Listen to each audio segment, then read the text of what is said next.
뉴스 시작합니다. 저는 동정민입니다. 북한이 말을 넘어 행동으로 긴장 수위를 높이고 있습니다. 9.19 군사 합의로 5년 전 철수했던 이 군사 분계선 GP 초소에 병력과 무기를 배치하기 시작했습니다. 자, 임시 초소를 만들고 중화기를 거기에 옮기는 모습도 우리 군에 포착이 됐는데요. 해안포 숫자도 늘리고 있습니다. 우리도 상응 조치를 준비 중인데요. 이 북한이 대체 도발 수위를 어디까지 올릴지 긴장감이 높아지고 있습니다. 첫 소식 김태림 기자입니다. 북한 군인들이 나무로 만든 초소 주위에서 작업 중입니다. 얼룩무늬로 초소 외벽에 도색도 합니다. 지난 2018년 9.19 남북 군사 합의에 따라 감시 초소, GP를 파괴했던 자리에 다시 임시 초소를 설치한 겁니다. 무반동 총을 어깨에 메고 이동하는 모습도 보입니다. 열상 장비에는 야간 경계 근무를 서는 북한군의 모습도 촬영됐습니다. 우리 군은 지난 23일 북한이 9.19 합의 전면 파기 선언 이후 중동부 전선에 있는 북한 GP 모습을 공개했습니다. 북남 군사 분야 합의에 따라 중지하였던 모든 군사적 조치들을 즉시 회복할 것이다. 우리 군과 동시에 시범 철수한 북한의 초소는 파주, 연천, 철원 등 11곳으로 10개는 없어졌고 1개는 원형 보존됐습니다. 우리 군은 11곳 모두에서 복원 작업이 진행 중이라고 밝혔습니다. 합의 파기 이후 북한은 해안포도 대거 개방하며 서해 지역을 위협하는 것으로 파악됐습니다. 평균 1개소에 2문 정도 포문이 열렸지만 지금은 2자릿수 수준으로 늘린 겁니다. 급박하게 상황이 진전되고 이런 경우들이 있어요. 바로 포를 쏠 수가 있잖아요. 우리가 맞아야 되는 포의 규모나 이런 것들이 같이 늘어나는 상황이. 북한이 9.19 군사합의 중에도 남북 직접 충돌 위험이 높은 휴전선 일대와 서해 NLL부터 위협하고 있습니다. 채널A 뉴스 김태림입니다. 우리도 5년 전에 이렇게 최전방 감시 초소 10곳을 폭파했었는데요. 이 북한이 먼저 복원에 나서자 우리도 컨테이너와 기관총 배치를 준비 중인 것으로 알려졌습니다. 대통령도 보고받은 즉시 대응하라고 지시했습니다. 김재혁 기자 보도 보시고 아는 기자 이어갑니다. 우리 군에 포착된 북한군 GP는 파괴되기 전처럼 콘크리트 등으로 복원을 완료한 모습은 아닙니다. 방호력 없는 목조형 가건물과 중장비인 무반동 총을 초소 내에 반입한 정도입니다. 북한이 군사분계선 지역에서 9.19 군사합의를 파기한 만큼 우리 군도 비례성의 원칙에 따라 대응 조치에 나설 것으로 알려졌습니다. 9.19 합의에 따라 파괴했던 우리 GP 자리에 임시 컨테이너를 설치하고 우리 경계 병력을 보호할 철조망도 준비한 것으로 알려졌습니다. 우리 군은 북한의 복원 조치에 대한 대응 조치를 즉각적으로 이행할 만반의 준비를 갖춰 나갈 것입니다. 김명수 합동참모본부의장도 우리 측 GP 복원 여부에 대한 질문에 적의 행동에 달려 있다며 또 상응 조치할 것이라고 경고했습니다. 북한군이 복원한 GP에 무반동 총 등 중화기를 배치한 만큼 우리도 K6와 K3 기관총 배치를 검토 중인 것으로 전해집니다. 북한이 도발 수위를 높이는 만큼 우리 군도 단계적으로 상응 조치 수준을 높일 것으로 보입니다.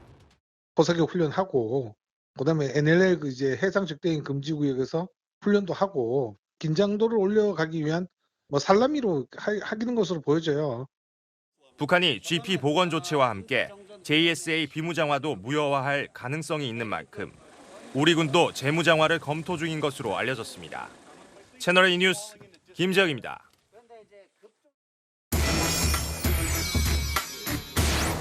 자, 북한의 이번 조치가 어느 정도 위협적인 건지 아는 기자 정치부 조영민 기자와 이야기 나눠보겠습니다. 북한이 행동으로 도발 수위를 높이고 있는데요. 네. 어디에 정확히 뭘 세운 겁니까? 비무장지대 내부에 이 최전방 감시초소, 그러니까 GP라고 하죠. 이걸 복원하는 움직임이 우리 군 감시 장비에 포착된 겁니다. 지도를 좀 준비했는데요. 지난 2018년 9.19 남북 군사 합의에 따라 남북이 똑같이 초소 10개를 폭파하거나 철거했는데 이 초소 복원 작업을 시작한 겁니다. 군이 공개한 4장의 사진도 좀 준비해봤습니다. 사진을 보시면 무반동총, 이 중화기라고 하는데, 그러니까 화력이 강한 무기죠. 초소에 투입하거나 야간에도 병사들을 투입해 보초를 서는 모습 등이 담겼습니다. 평소 한두 개 정도 열려있던 북한의 해안포 포문도 지역, 또 포문 수배 이상 늘었다는 게 군 설명입니다. 자, 그러면 5년 전이죠. 9.19 합의 전으로 돌아갔다고 봐야 하는 겁니까?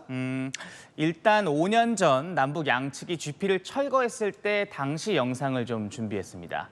보시는 것처럼 남북 양쪽이 10개 초소에 폭발물을 설치해서 이렇게 폭파시키기도 했고요. 또 북측 병사들이 곡괭이를 이용해서 초소를 철거하는 모습이 포착되기도 했었습니다. 현재 우리 감시 장비로 관측된 복원 수준은 앞서 보신 철거 전처럼 콘크리트 형태는 아니고 나무를 활용한 가건물 수준이라고 합니다. 완전히 그 전으로 복원할 것이냐, 이 부분은 조금 더 지켜봐야 한다는 게 군 설명입니다. 어쨌든 북한의 대응 속도가 속전속결이에요. 말만이 아니라 행동으로 보여주겠다, 이렇게 하려는 것 같습니다. 네, 맞습니다. 이 닷새 전 우리가 이 북한의 정찰 위성 발사에 대한 그 대응 조치로서 군사분계선 인근 비행 금지 구역 설정을 해제했습니다. 그러자 하루 만에 북한은 이런 입장을 냈었습니다. 지금 이 시각부터 우리 군대는 9.19 북남 군사 분야 합의서에 구속되지 않을 것이다. 군사 분계선 지역에 보다 강력한 무력과 신형 군사 장비들을 전진 배치할 것이다. 네, 앞서 말씀드린 이 초소 복원의 시점이 이 발표 바로 다음 날인 지난 24일입니다. 북한이 행동으로 보여주겠다며 거침없는 대응에 나서고 있는 것으로 보입니다. 자, 물론 우리 정부도 곧바로 맞대응 조치를 안 할 수가 없겠죠. 맞습니다. 윤석열 대통령은 순방에서 돌아온 뒤 첫 일정으로 오늘 오전 신원식 국방장관과 김명수 합참의장에게 이런 북한의 동향을 보고받았습니다. 윤 대통령 그 자리에서 북한의 동향을 빈틈없이 파악하고 또 확고한 군사 대비 태세를 유지하라, 이렇게 지시를 내렸습니다. 앞서 리포트에서도 보셨겠지만 김명수 합참의장 역시 오늘 곧바로 기자들 만나서 우리 군의 대응 조치를 예고했습니다. 비례 원칙이라고 합니다. 같은 수준으로 대응한다는 건데 그런 측면에서 봤을 때 우리의 대응 카드 GP 복원이 유력한 카드로 예상됩니다. 정부 고위 당국자에게도 좀 물어봤는데 이 맞대응이 당연하다고 얘기했거든요. 다만 5년 전 GP 철거 당시 우리는 완전 폭파하면서 이 북한과 이 철거 수준의 차이가 있기 때문에 우리의 복원 시간이 더 오래 걸릴 수 있는 상황이다, 이렇게 전하기도 했습니다. 자, 북한이 어쨌건 위협 수준을 높여요. 이게 우리에게 얼마나 위협적인 겁니까? 네, 5년 전 남북 양측이 10곳씩 GP를 철거했지만 사실 상징적인 조치이기도 했습니다. 북한은 그 이후에도 150개 정도의 초소를, 또 우리는 70개 정도의 감시 초소를 유지하고 있었습니다. 중요한 건 사실 이 초소의 개수보다는 북한이 어느 정도까지 도발 수위를 높일 거냐, 또 실제 도발할 거냐, 이 문제일 것 같습니다. 다음 카드는 9.19 합의 때 이 비무장하기로 했던 JS 공동경비구역 내 재무장화 이야기도 나오고 있습니다. 오는 30일 우리도 미국에서 이 북한을 겨냥한 군 정찰 위성 발사가 예정돼 있는데요. 북한의 도발에 철저한 대비가 필요해 보입니다. 네, 잘 들었습니다. 아는 기자 조영민 기자였습니다. 다음 소식입니다. 국민의힘 혁신위원회가 이르면 이번 주 마무리 수순을 밟을 것으로 보입니다. 12월 24일까지가 원래 활동 시한인데 조기 종료하는 거죠. 혁신위 내부도 당 지도부도 어느 정도 조기 종료에 공감대를 이룬 것으로 보입니다. 홍지연 기자입니다. 국민의힘 혁신위원회의가 이르면 이번 주 조기 종료 수순에 들어갈 것으로 전해졌습니다. 여권 핵심 관계자는 혁신위에서 나올 수 있는 안은 대부분 나온 걸로 보인다며 이제 이걸 정리해서 마무리하는 수순이라고 말했습니다. 오는 30일 회의에서 중진과 친윤 핵심 인사들을 겨냥한 희생 권고안을 의결한 뒤 당 지도부에 공식 혁신안으로 제안하며 활동을 마무리할 거란 관측이 나옵니다. 혁신 의원들이 다음 주 목요일 날 회의에서는 좀 아주 강한 메시지가 담기지 않을까. 저희 임기는 크리스마스 전까지인데 그것도 역시 혁신 의원들의 뜻을 따를 겁니다. 채널A와 통화한 혁신위원 일부도 조기 종료 필요성에 공감했습니다. 한 혁신위원은 혁신 동력이 떨어진 상황에서 이번 주 목요일을 마지막 회의로 끝내야 한다고 말했고, 또 다른 혁신위원도 더 이상 안건이 없다면 자연스럽게 조기 종료가 될 것이라고 전망했습니다. 실제 인요한 혁신위원장은 지난 17일 김기현 대표와의 만남 때 조기 종료 가능성을 전달한 것으로 전해졌습니다. 당 지도부도 일단 혁신안엔 긍정적인 반응입니다. 상당 부분 혁신위가 의미 있는 혁신안을 제안한 것으로 평가하고 적극적인 의지를 가지고 공관위에서 최대한 검토할 수 있도록. 혁신위와 지도부는 조기 종료는 항의성 해체가 아닌 자연스러운 절차라고 설명합니다. 하지만 희생 권고안이 묵살될 경우 당 지도부 책임론이 불거질 가능성은 살아있습니다. 채널A 뉴스 홍지은입니다. 이준석 전 대표를 겨냥한 인요한 국민의힘 혁신위원장의 이 발언이 논란입니다. 당사자인 이 전 대표뿐 아니라 혁신위 내부에서조차 비판의 목소리가 나왔는데요. 인 위원장 채널A와의 통화에서 사과한다는 뜻을 밝혔습니다. 이현재 기자입니다. 어제 국민의힘 당협 행사에 참석한 인요한 혁신위원장이 이준석 전 대표를 준석이로 칭하며 태도를 지적한 것으로 알려졌습니다. 그 와중에 부모까지 언급해 논란입니다. 준석이가 도덕이 없는데 그건 부모의 잘못이 큰 것 같다. 버르장머리 없지만 그래도 끌어안는 통합이 필요하다고 말했습니다.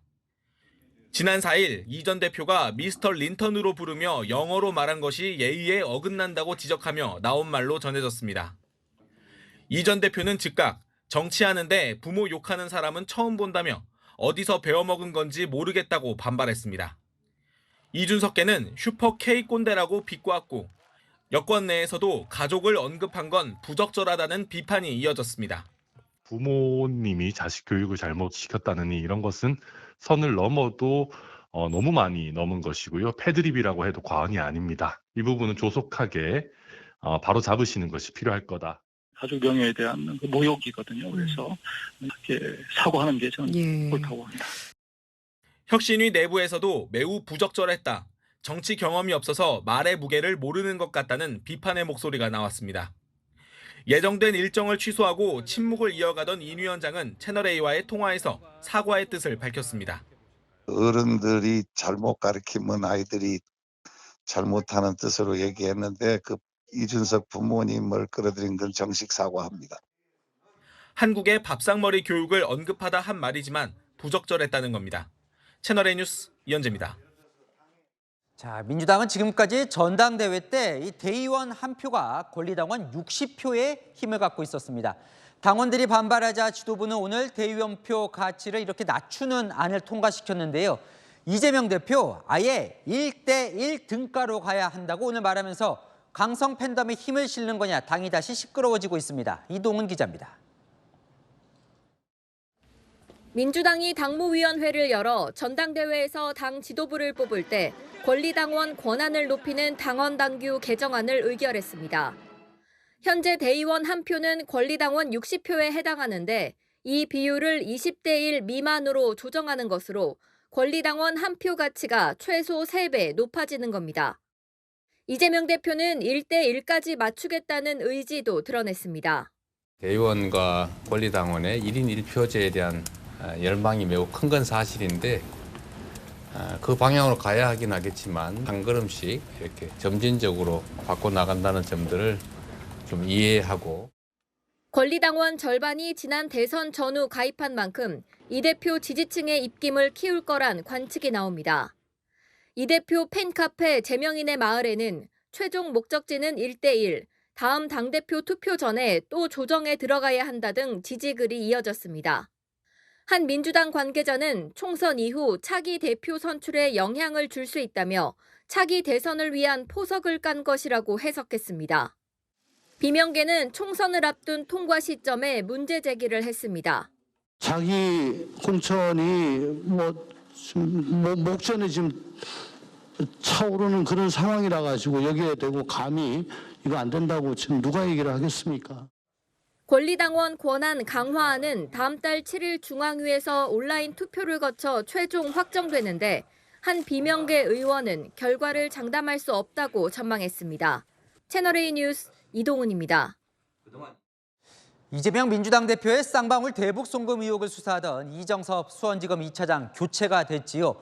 민주당이 탄핵하겠다며 벼르고 있고 고발도 하면서 바뀐 건데 그 자리에 한동훈 법무부 장관과 여러 차례 손발을 맞췄던 검사가 내려왔습니다. 성혜란 기자입니다. 대검찰청이 수원지검 2차장 검사 자리에 안병수 대검 마약조직범죄기획관을 직무대리 발령했습니다. 지난 20일 이정섭 차장검사가 대전고검 검사 직무대리로 전보 발령이 나면서 공석이 된 지 일주일 만입니다. 수원지검 2차장은 쌍방울그룹 대북 송금 의혹과 김혜경 씨 법인카드 유용 의혹 등 현재 진행 중인 이재명 대표 관련 수사를 총괄하는 자리입니다. 이번에 발령을 받은 안 차장 검사는 사법연수원 32기로 한동훈 법무부 장관과 2차례 근무한 연이 있습니다. 지난 2017년 윤석열 대통령이 서울중앙지검장으로 있을 때 한 장관은 3차장 검사로, 안 차장 검사는 그 직속인 방위사업수사부 부부장 검사로 근무했습니다. 2007년엔 한 장관과 부산지검 특수부에서 함께 일했습니다. 지난 2016년엔 이원석 검찰총장이 이끌던 국정농단 수사에도 참여했습니다.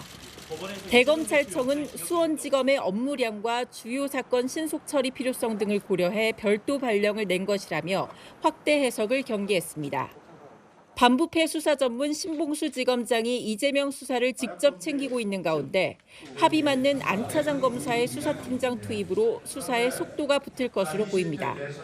한편 검찰은 리조트 접대 의혹 등을 받고 있는 이정섭 검사와 관련해 검사 후배들을 시켜 불법으로 제3자의 전과를 조회해야 한 정황도 확인하고 수사 중인 걸로 전해졌습니다. 채널A 뉴스 성혜란입니다. 윤석열 대통령이 어제 수뇌부 3명을 모두 교체하면서 국정원의 칼을 빼들었죠. 특정 라인과 파벌 싸움을 없애겠다며 대대적인 후속 인사 조치를 준비 중인 것으로 전해졌습니다. 국정원 내부는 초긴장 상태입니다. 최수연 기자가 취재했습니다. 국정원장을 비롯해 1차장과 2차장 수뇌부 3명을 모두 교체한 대통령실이 후속 정리 작업에 나설 것으로 보입니다. 국정원 내 특정 라인과 파벌 다툼에 연관된 인사는 하위직까지 모두 솎아내겠다는 겁니다. 여권 관계자는 언론에 정보기관 내부 상황을 전하고 이를 활용한 인물들에 대해서는 당연히 조치가 있지 않겠냐고 전했습니다. 윤석열 대통령은 승진에 목매는 듯한 국정원 행태에 실망도 나타낸 것으로 전해졌습니다. 대통령실 관계자는 대통령이 국정원에 기대하는 건 전문성과 정보 역량 발휘라고 말했습니다.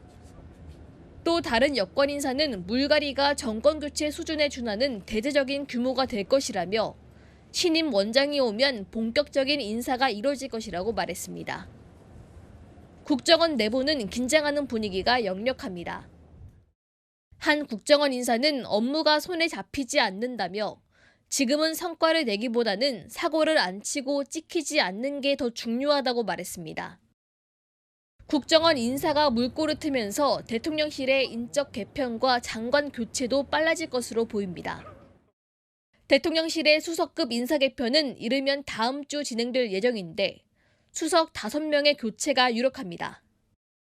총선 출마용 개각은 국회 예산안 심사가 마무리된 직후 단행될 전망입니다. 채널A 뉴스 최순입니다.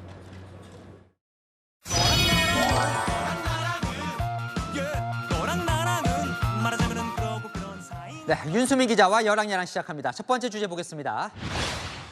하태경, 최재형 국민의힘 의원인데요. 오늘은 제가 맞춰보죠. 왜 하필 종로 맞습니까?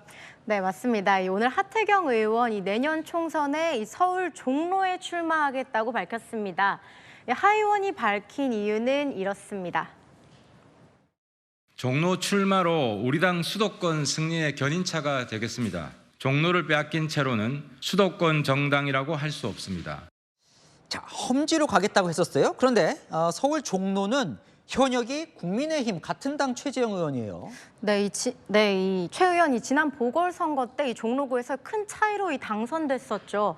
하 의원이 최재형 의원에게 미리 양해도 구했다고 합니다. 당신이 어떻게 막으시겠나 양해를 하겠다고 답변을 해주셨습니다. 네거티브도 하지 않고 선의의 경쟁을 하는 그런 모습을 보여드릴 것을. 네, 하지만 이 부산 해운대 지역구를 포기하고 이 상경할 때 높게 평가했던 당내에선 종로가 험지냐 비판도 나왔습니다. 홍준표 대구시장, 이 종로는 상징적인 곳인데 하 의원이 갈 곳은 아니라고 꼬집었습니다. 당내에선 이 정청래 의원의 마포을 이 조국 전 장관의 출마설이 나온 이 관악갑 등에 출마해야 한다는 거죠. 자, 하의원에게 물어봤습니까? 왜 종로로 갔는지? 네, 제가 직설적으로 이 마포을이나 관악갑은 왜 안 되냐고 물어봤는데요. 이 마포을 이 정청래 민주당 의원에 맞서 586 운동권 청산을 내세워야 하는데 본인도 운동권 출신이라 명분이 없다고 하고요. 또 관악갑은 이 민주당에서 국민의힘으로 이 당적을 바꾼 유종필 전 관악구청장이 경쟁자라 이 네거티브가 우려된다고 하더라고요. 명분, 실리, 당내 화합 세 가지를 고려하면 갈 곳은 종로라는 겁니다. 나름 논리를 만들었네요. 자, 그런데 서울 종로는 한동훈 장관 지금 출마설이 계속 나와요. 네, 하의원이 한 장관과도 아름다운 경선을 하겠다면서도 은근히 지역에 묶어두면 안 된다 견제도 했는데요. 한 장관 어제 저녁 이 서초구 한 식당에서 이 배우 이정재 씨와 함께 있는 모습이 포착되며 화제가 되고 있습니다. 두 사람 1973년 동갑내기로 이 현대고 동문인데요. 부인에 이어 유명 배우 친구까지 주목을 받고 있습니다. 네, 다음 주제 보겠습니다. 대통령인데 두건 쓰고 앞치마까지 입었어요? 네, 오늘 윤 대통령이 김건희 여사와 함께 이 김장 행사에 참여했는데요. 지금 보시는 것처럼 이 위생 두건에 앞치마, 고무장갑까지 착용하고 본격 김장에 나섰습니다. 자, 이 대통령이 김장하는 게 흔한 장면은 사실 아닌 것 같은데요. 네, 윤 대통령이 절인 배추에 양념소 채우면서 이 김 여사를 도와주기도 했는데요. 소외된 이웃들에게 김치를 나눠주는 행사인데 이름이 국민 대통합 김장입니다. 이 김치는 다양한 재료와 양념이 어우러져서 또 일정 기간 숙성을 해서 먹는 것인 만큼 전국 모든 곳에서 절인 배추와 다양한 양념들을 다 모았습니다. 뭐 좋은 의미인데 조금 거창한 것 같기도 하고요. 네, 이번 행사는 17개 전국 시도 지역에서 동시에 개최됐는데요. 하지만 이 민주당은 이 참여한 단체를 보면 이 국민 통합이라고 부를 수 없다고 하네요. 윤 대통령이 총선을 앞두고 보수 단체들을 점검에 나선 것이라는 지적까지 하고 있습니다. 이런 행태를 두고 국민 대통합이라고 부를 수는 없습니다. 앞으로 대통령 모든 행보가 총선용이다 의심받을 거예요. 네, 다음 주제 보겠습니다. 금태섭 전 의원, 문 전 대통령에게 아쉬움을 표했습니까?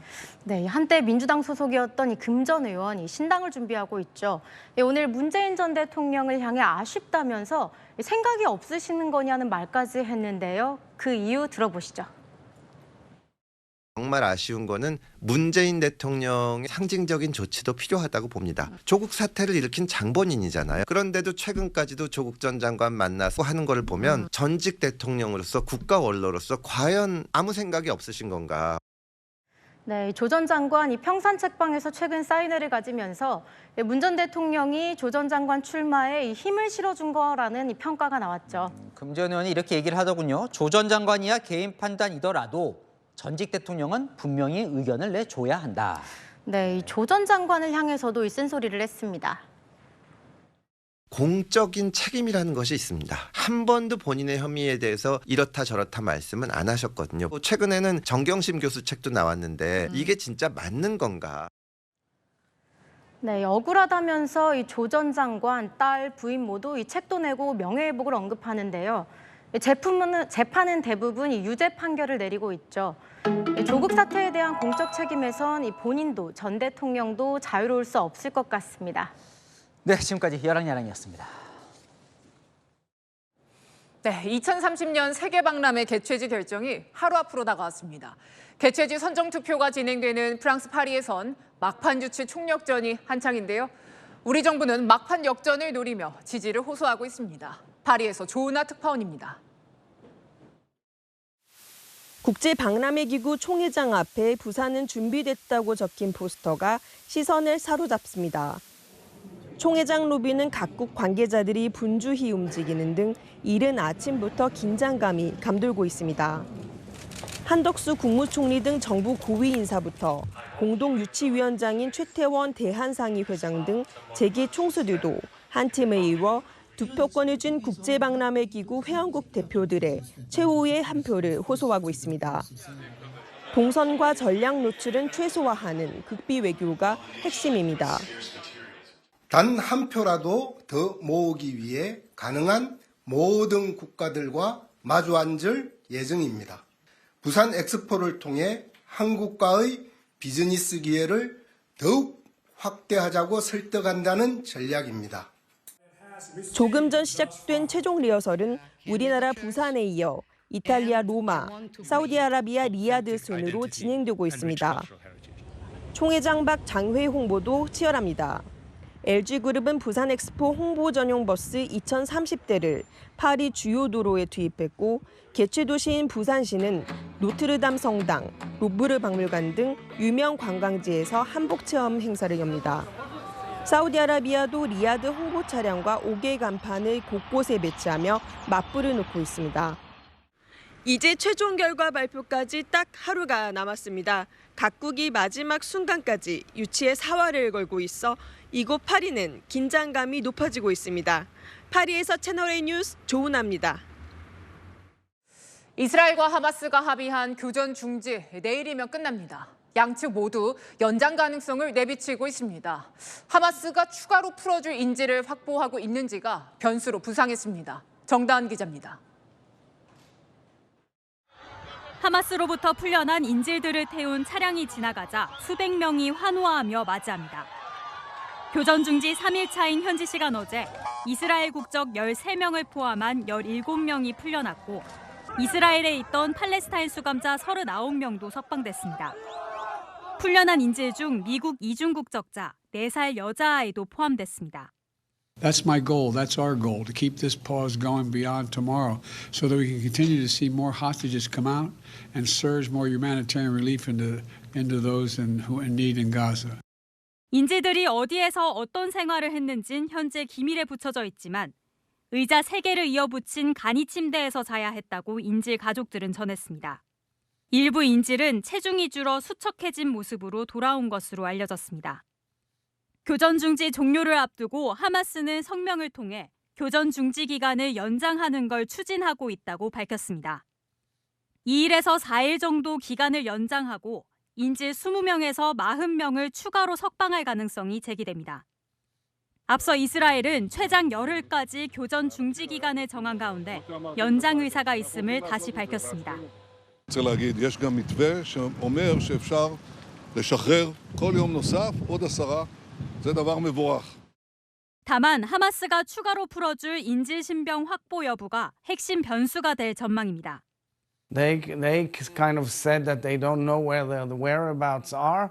That looks to us totally false because they've been controlling Gaza. 당초 합의된 교전 중지 기간은 현지 시간 내일 오전 7시에 종료될 예정입니다. 채널A 뉴스 정다은입니다. 사건 사고 소식 이어갑니다. 경북 경주에서 다리가 무너져 내렸습니다. 사고는 콘크리트 타설 작업 중에 일어났는데 작업자 2명이 숨졌습니다. 배유미 기자입니다. 50m 길이의 다리는 무너져 내려 엿가락처럼 휘었습니다. 다리의 중심 부분은 물속에 잠겨버렸습니다. 경북 경주시 안개댐에서 공사 중이던 교량이 무너진 건 오늘 오전 11시 10분쯤. 콘크리트 타설 작업 중에 상판이 내려앉았습니다. 직선으로 돼 있는 교량 자체가 이렇게 한쪽으로 꺾여서 이게 반듯하게 떨어진 건 아니고 한쪽이 이렇게 꺾이듯이 이렇게 추락을 한 거죠. 가운데가 이렇게 칼처럼 이렇게. 이 사고로 작업자 8명이 7m 아래로 추락해 저수지에 빠지거나 무너진 자재에 깔렸습니다. 6명은 자력으로 헤엄쳐 나오거나 출동한 소방에 의해 구조됐지만 50대와 60대 작업자 2명은 숨졌습니다. 구조된 6명도 크고 작은 부상을 입어 병원으로 이송돼 치료를 받고 있습니다. 사고가 난 다리는 한국수자원공사와 극동건설이 방류장을 관리하기 위해 지난 2020년부터 건설 중이었습니다. 내년 3월 완공을 앞두고 있었습니다. 작업자들은 모두 하청업체 직원들이었습니다. 경찰은 관계기관과 합동감식을 벌여 정확한 사고 원인을 조사할 예정입니다. 공사 과정에서 안전조치는 제대로 했는지 과실 여부 등도 들여다볼 것으로 보입니다. 채널A 뉴스 배유미입니다. 오늘 새벽엔 서울 홍대 입구역 근처에 있는 건물에서 불이 났습니다. 층층이 가스통과 기름통을 미리 배치해 놓은 계획적인 방화였습니다. 다행히 큰 폭발로 이어지기 전에 불길을 잡았는데 불을 낸 걸로 보이는 60대 남성이 전신 화상을 입었습니다. 이준성 기자입니다. 도로 위에 소방차가 여러 대가 서 있고 건물 안에는 빨간 화염이 치솟습니다. 지하로 내려가자 공연 무대 장비 뒤로 연기와 함께 화염이 보이고 이내 소방대원들이 부상자를 들것으로 옮깁니다. 오늘 새벽 4시쯤 서울 마포구 홍대 입구 인근 상가에서 폭발음이 들렸다는 119 신고가 접수됐습니다. 어저께 잠을 잘못 자거든요. 팡 하는 소리가 나서 터져서 나는 뭐가 쿵 하는 소리가 나면서. 지하 2층, 지상 6층짜리 건물이 불에 타거나 그을려 1억 원의 재산 피해가 났습니다. 건물 지하에선 60대 남성 A씨가 전신에 화상을 입은 채 발견돼 병원으로 옮겨졌습니다. 화재 조사 결과 건물 지하 2층에선 LPG 가스통 4개가 발견됐고 각 층 엘리베이터 앞에는 휘발유통이 놓여 있었습니다. 계단에는 휘발유가 뿌려진 걸로 조사됐습니다. 지하 가스통이 다 터졌다면 건물 전체가 날아갈 수도 있는 상황이었습니다. 치밀하게 계획된 방화였는데 다행히 가스통이 터지기 전에 불길을 잡았습니다. 경찰과 소방은 현장 주변에서 A씨가 작성한 것으로 보이는 메모를 발견했습니다. A씨는 올 봄까지 해당 건물 관리원으로 일했었는데 건물주에게 불만이 있었던 것으로 알려졌습니다. 경찰과 소방은 내일 합동 감식을 진행해 정확한 화재 원인을 조사할 계획입니다. 채널A 뉴스 이준성입니다. 요즘 도심에는 50층 또 60층짜리 초고층 건물이 드물지 않죠. 이런 곳에서 불이 나면 어디로 대피해야 안전할까요? 최재원 기자가 알려드립니다. 초고층 건물에서 연기가 피어오릅니다. 소방대원들이 건물 안으로 들어가 물을 뿌리며 진화 작업에 나섭니다. 지난달 서울 강남의 주상복합 건물 53층 화재 당시 모습입니다. 당시 화재 경보를 듣고 입주민 150여 명이 황급히 대피하는 소동도 벌어졌습니다. 이런 초고층 빌딩 화재에 대비한 소방 대피 훈련이 진행됐습니다. 50층 건물 5층에서 빨간 연기가 피어오르자 곧이어 소방차가 도착합니다. 사다리차로 소방대원은 건물을 오르고 입주민들이 입과 코를 가린 채 어딘가로 대피합니다. 초고층 건물에서 불이 나면 사는 층의 높이에 따라 대피 방법이 달라집니다. 저층에서는 지상층으로 신속하게 빠져나오는 게 안전할 수 있지만 고층에서는 집에서 구조를 기다리거나 지정된 피난안전구역이나 옥상 등으로 대피하는 방법도 고려해봐야 합니다. 대피를 하다가 출입문이 막혀있거나 연기로 시야가 가려져서 복도나 계단참에서 사상자가 일어나는 경우가 많은데요. 이와 같은 불상사를 방지하기 위해서 현재 25층까지 접근할 수 있는 70m 사다리차는 전국에 4대뿐인데 초고층 화재에 대비해 앞으로 소방 장비도 보강할 계획입니다.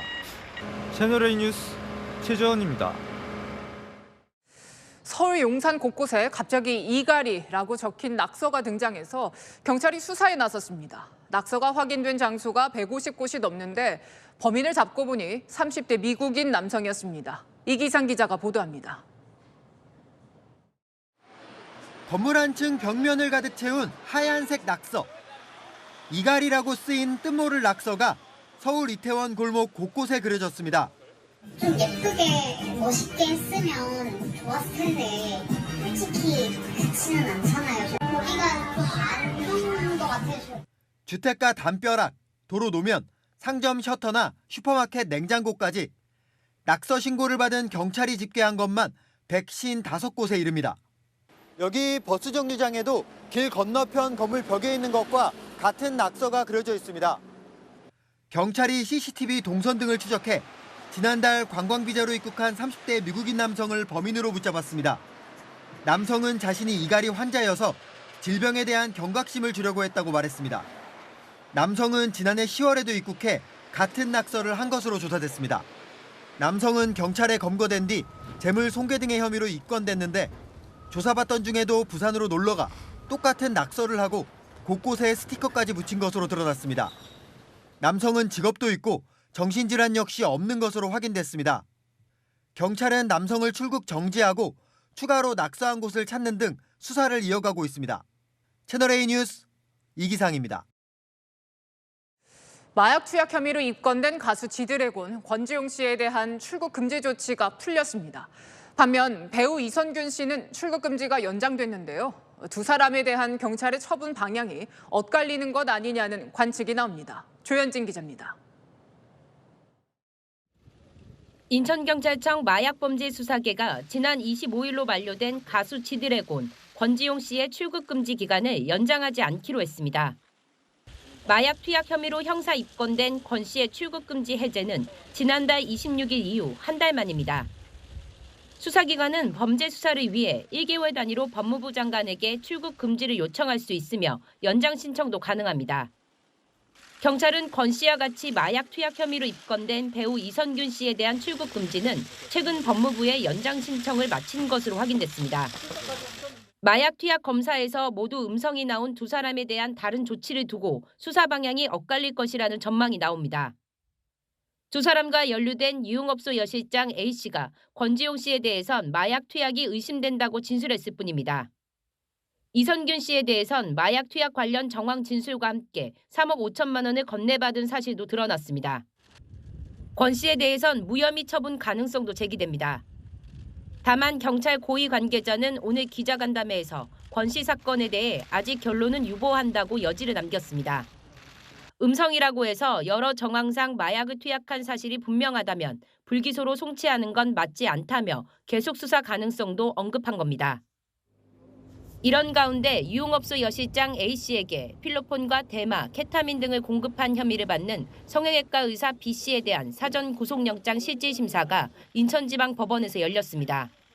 유흥업소 여실장한테 마약 준 거 인정하시나요? 의사에 대한 구속 여부는 오늘 늦게 결정될 방침입니다. 채널A 뉴스 조현진입니다. 외국인 마약 범죄가 갈수록 늘고 있습니다. 노래방에서 간판불을 꺼놓고 마약 파티를 벌인 사람들을 붙잡았는데 베트남 국적 외국인들이었습니다. 공국진 기자입니다. 어두운 새벽, 간판불이 꺼진 노래방으로 경찰과 출입국 관리사무소 직원들이 들어갑니다. 잠시 뒤 버스 한 대가 노래방 건물 앞으로 도착합니다. 남녀 수십여 명이 노래방에서 나와 줄줄이 버스에 올라탑니다. 베트남 국적의 외국인들이 집단으로 마약을 한다는 첩보를 입수하고 합동 단속에 나서 관련자들을 연행하는 겁니다. 베트남어가 표기되어 있는 노래방 문이 지금은 이렇게 닫혀 있는데요. 이곳에서 한밤중에 30명 넘는 베트남인들이 모여있다 경찰에 붙잡혔습니다. 붙잡힌 39명 가운데 마약류인 케타민을 투약한 이들은 모두 12명. 생일 축하 파티를 위해 모였고 단속을 피하려고 노래방 간판불도 껐습니다. 친구들인데 생일 파티를 했다 그래요? 그러면서 이제 같이 삐하고 여기 논 거죠. 경찰은 12명에 대해 구속영장을 신청했습니다. 국제우편으로 마약을 들여온 것으로 보고 유통 경로도 추적 중입니다.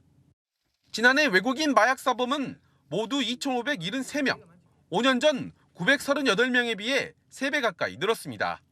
국적별로 태국이 991명으로 가장 많았고 중국 649명, 베트남 471명 등 순이었습니다. 채널A 뉴스 공진입니다. 아는 사람이 더 무섭다는 말이 있죠. 내가 알던 사람, 지인이 아니라 범죄 공갈 집단이었습니다. 친구나 선배에게 술자리 상대와의 성관계를 유도한 뒤에 이를 약점 삼아 돈을 뜯어낸 일당이 경찰에 붙잡혔는데요. 그 피해 금액만 3억여 원에 달합니다. 김대욱 기자입니다. 충북 청주시의 한 모텔. 남성과 여성이 손을 맞잡고 객실로 들어갑니다. 조금 뒤 여성만 홀로 객실을 빠져나갑니다. 이 여성은 20대 남녀 공갈단의 일원이었습니다. 성관계를 가진 뒤 성폭행 당했다고 협박해 남성들에게서 합의금을 뜯어냈습니다. 미성년자를 이용해 성관계를 갖게 한 뒤 보호자로 가장하기도 했습니다. 입장 바꿔서 생각해봐. 네 조카가 나이 많은 애들한테 강간당했다고 생각을 해봐. 이들은 평소 알고 지내던 친구나 선배를 범행 대상으로 삼았습니다. 미리 섭외한 여성 공범들과 술자리에 합석하는 것처럼 속여 성관계를 유도했습니다. 이들은 합의를 주선하는 척 가장하며 범행 의심을 피했습니다. 계약서에 대해서 너가 자필로 쓴 거고 합의 원만하게 끝났고 이 이후로는 이제 뭐 아무것도 없는 걸로 잘 하자.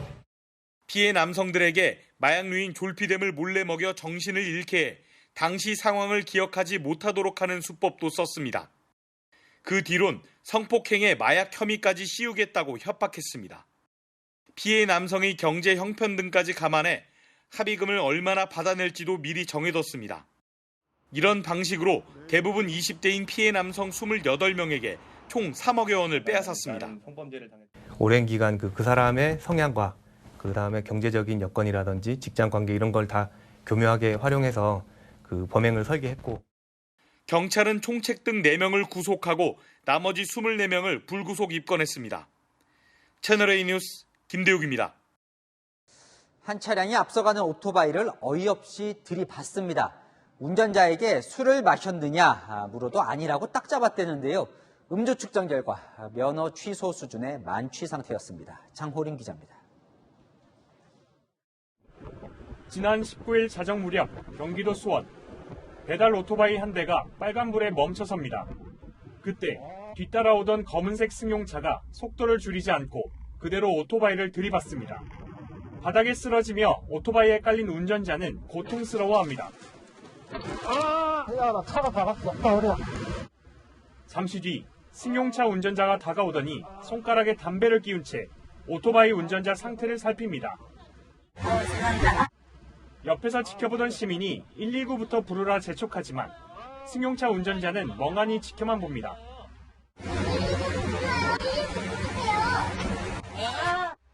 술 마셨느냐는 질문에는 부인합니다. 이어진 추궁에도 발뺌만 합니다. 결국 시민 신고로 출동한 경찰이 음주 측정을 합니다. 운전자는 50대 남성으로 혈중 알코올 농도는 면허 취소에 해당하는 0.143%가 나왔습니다. 가해자분께서 이제 그 후에 뭐 구호 조치라든지 이런 게 전혀 없었어가지고 그게 아직도 너무 괘씸하고 그래요. 담배 피면서 오는 모습도 그렇고. 경찰은 남성을 음주운전 혐의로 입건해 조사 중입니다. 채널A 뉴스 장호림입니다. 비행기를 타고 장시간 해외여행이나 출장 가실 때 이 많은 승객이 가득한 여객기 안은 깨끗할까 궁금했던 적 없으십니까?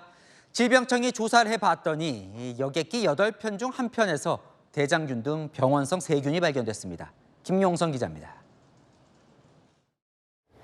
지난 7월부터 4개월간 해외에서 들어온 직항기 중 493편을 무작위로 골라 조사한 결과 58편에서 최소 1개 이상의 병원성 세균이 발견됐다고 질병관리청이 밝혔습니다. 8편 중 1편꼴로 세균이 검출된 겁니다. 여객기 내 화장실 변기에서 검체를 채취해 검사한 결과입니다. 장 독소성 대장균이 발견된 항공기는 39편, 장 병원성 대장균 발견 항공기는 32편, 장염 비브리오 4편, 살모넬라균 4편입니다. 코로나19 확산 기간 동안 여객기에 직접 올라가 검사하는 승기 검역은 잠정 중단됐었습니다. 최근 방역 조치가 완화되며 3년 만에 재개된 겁니다. 질병관리청은 세균 검출 항공기에 대해 소독을 지시하고 결과를 제출하도록 했습니다. 검사 장소라든지 검사 항목, 계산 항공 편수를 단계적으로 늘려서 항공기 위생 수준을 좀 향상시켜 나가고자 합니다. 전문가들은 대장균 등은 일상에서도 발견되는 만큼 지나치게 두려워할 필요는 없다면서도 여객기 내에서는 평소보다 면역력이 떨어지기 쉬운 만큼 개인 위생에 대한 주의를 당부했습니다. 물이나 이런 클리어링 할 수 있는 거에 쉽게 할 수 있진 않잖아요. 손이나 음식물이나 이런 걸 통해서 들어갈 텐데 뭐 이런 점은 다 약점이겠죠. 이와 함께 질병관리청은 최근 빈대 해외 유입에 대한 우려와 관련 입항 항공기와 선박 화물에 대한 빈대 검사 도입도 적극 검토하고 있습니다. 채널A 뉴스 김용성입니다. 20년 전만 해도 청년 10명 중 절반은 결혼했는데 지금은 10명 중 8명은 미혼입니다. 당연히 출산율도 낮아지겠죠. 30년 뒤면 청년 인구가 반토막 날 거라는 우울한 전망까지 나옵니다. 유찬 기자입니다. 20, 30대 청년에게 결혼에 대한 생각을 물었습니다. 언젠가는 꼭 결혼을 좋은 사람을 만나서 평생에 내 편이 생긴다는 게 배우자와 함께 긍정적인 시너지 효과가 있다고 생각합니다. 또 결혼 생각은 당장 안 하고 있고 거리에서 만난 청년 4명 중 3명은 결혼할 의향이 있다고 답했지만 현실적 제약이 고민입니다. 각자 직업도 구해야 되고 가족을 부양해야 되는데 안정적인 생활을 할 수 있어야 결혼을 할 수 있을 것 같은데 커리어를 조금 더 확장시켜서 둘 다 조금 안정적인 상황이었으면 한 10명 중에 1명 정도 지금 이제 결혼한 친구가 있고. 통계청 조사에 따르면 만 19세에서 34세까지 청년 세대 미혼율은 81.5%에 달했습니다. 2000년 54.5%에서 27%포인트나 급증했습니다. 특히 결혼 정년기인 30대 초반 가운데 미혼자 비중은 56.3%로 나타났습니다. 20년 만에 3배로 증가했습니다. 기혼 인구 감소는 청년 인구 감소로 직결됩니다. 30년 뒤인 2050년 청년 인구는 520만 명으로 반토막 나고 전체 인구서 차지하는 비중도 11%에 그칠 전망입니다. 현재 병역 자원을 바탕으로 한 군제도, 현재 그 신규 노동력 유입 규모를 생각해가지고 만들어진 노동시장 제도들 연결돼가지고 국민연금까지도 쭉 연결이 될 거고요. 생산 가능 인구가 급감할 것에 대비한 대책 마련이 시급합니다. 채널A 뉴스 유찬입니다. 네, 늘어나는 소년 범죄가 사회 문제가 되고 있죠. 현재 실형을 받고 수감 생활 중인 소년범은 140여 명입니다. 형기를 마치고 사회로 나와서 재범 유혹에 빠지지 않도록 공부를 통해 새로운 시작을 준비하는 시도가 이뤄지고 있는데요. 현장 카메라 전민영 기자가 다녀왔습니다.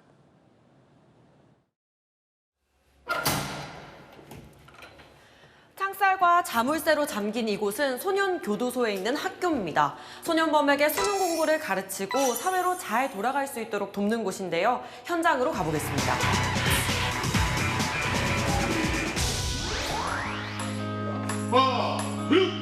이른 아침 서울 남부교도소 소년수용소. 소년수들이 채비하고 교실로 향합니다. 자율학습 시간엔 각자 문제집을 풀고 수업 시간엔 선생님 말씀에 집중합니다. 그래서 질문 있는 사람들은 물어주세요.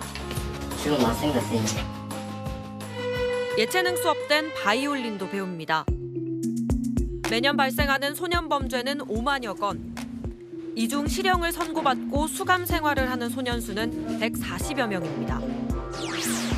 그 가운데 14세부터 17세까지 41명이 현재 만델라 소년학교에서 교육받고 있습니다. 너무 방황한 것 같고 후회가 됩니다.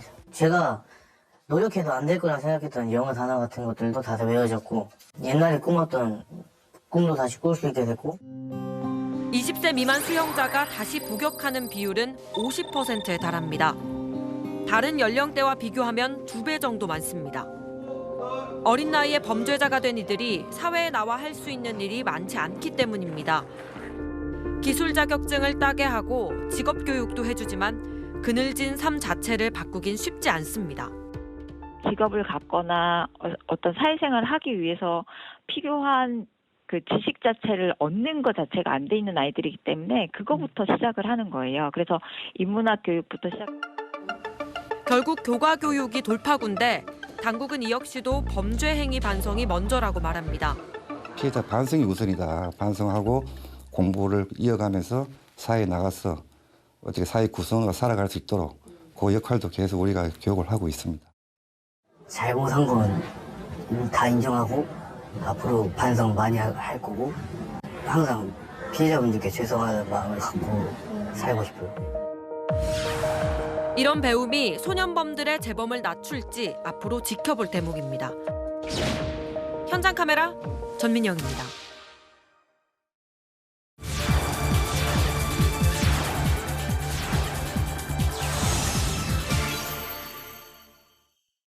네, 한국 김치의 매력에 빠진 일본 젊은이들이 늘고 있습니다. 한국 김치를 연구하는 고등학생부터 김장 체험에 나선 20대 청년까지 세계를 가다 김민지 도쿄 특파원이 만나고 왔습니다. 소금에 절인 배추와 양념장 앞에서 일본인들은 설레는 표정을 감추지 못합니다. 따라해보세요. 종합영양제. 그러나 막상 해보니 양념 묻히는 것조차 쉽지 않습니다. 難しいところありますか？均一に塗るのが難しいなと思いました。 어렵지만 열정을 갖고 함께 만들다 보니 재미를 느낍니다. 気持ち込める。なるほどね。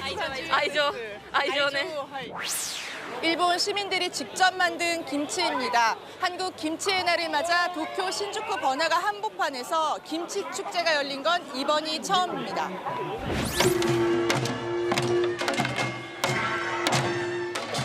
흥겨운 사물놀이 공연도 이어져 긴장하는 잔치 분위기가 더해졌습니다.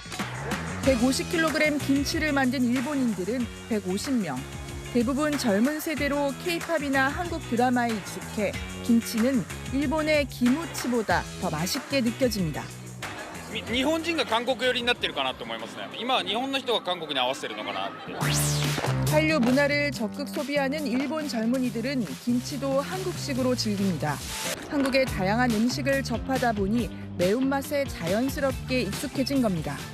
日本のキムチはあんまり辛くなくて、韓国のキムチは甘辛い. 한인마트엔 김치를 사려는 이들로 붐빕니다. SNS에선 일본 젊은이들이 직접 김치를 만드는 영상이 인기를 얻고 있습니다. 우리나라 김치 수출 국가는 모두 93개국으로 역대 최대 규모인데요. 이 중 김치 수출의 1위 나라는 바로 일본입니다. 김치에 대한 관심은 10대들에게도 이어졌습니다. 오사카의 한 고등학교에선 김치를 담그며 연구하는 김치 동아리가 만들어졌습니다. 한글로 砂糖って書いてたのを塩やと思っちゃって、それを間違えて使っちゃいましたね。甘いキムチ作っちゃいました。 5개월간 직접 개발한 콩고기 넣은 김치로 지난 봄 일본 절임 음식 대회에서 학생부 대상까지 받았습니다. キムチ部を韓国まで届くようななんかの架け橋になるぐらいまで育てたいなっていうのが夢ですね. 일본 젊은 층을 중심으로 우리 김치가 점점 젊어지고 있습니다. 도쿄에서 채널A 뉴스 김민지입니다. 오늘 비가 내리면서 기온이 평년 수준을 웃돌았습니다. 이제 비가 그치며 밤사이에 추위가 몰려오겠는데요. 내일 서울의 아침 기온이 영하 2도로 예상되고요. 목요일에는 아침 영하 7도, 낮에도 1도에 머물면서 더 춥겠습니다. 내일 아침까지 비는 제주에 5mm, 그 밖에 1mm 안팎으로 많지 않겠고 눈으로 바뀌어서 내리는 곳도 있겠습니다. 비가 오지 않는 동해안은 건조한 데다가 바람까지 강하게 불겠는데요. 난방기 사용 시에 주의가 필요하겠습니다. 내일 아침 기온은 오늘보다 3에서 8도 정도 뚝 떨어집니다. 서울이 영하 2도, 전주 3도, 대구 5도로 예상됩니다. 한낮에도 서울 3도, 광주 8도, 부산 12도로 평년을 밑돌겠고요. 바람도 강하게 불면서 체감 온도는 더 낮겠습니다. 모레에는 경기 남부, 충남과 전북에 비나 눈이 내리겠습니다. 날씨였습니다.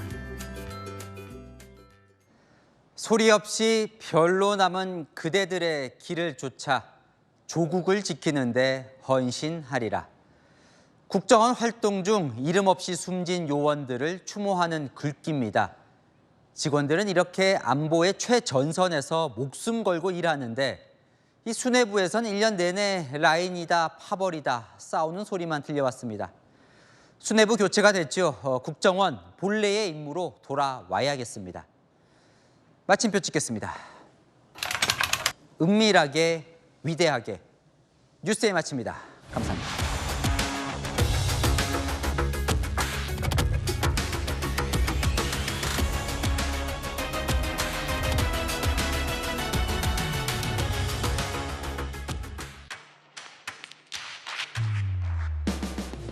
당신의 아침을 여는 보이는 라디오, 정치 시그널.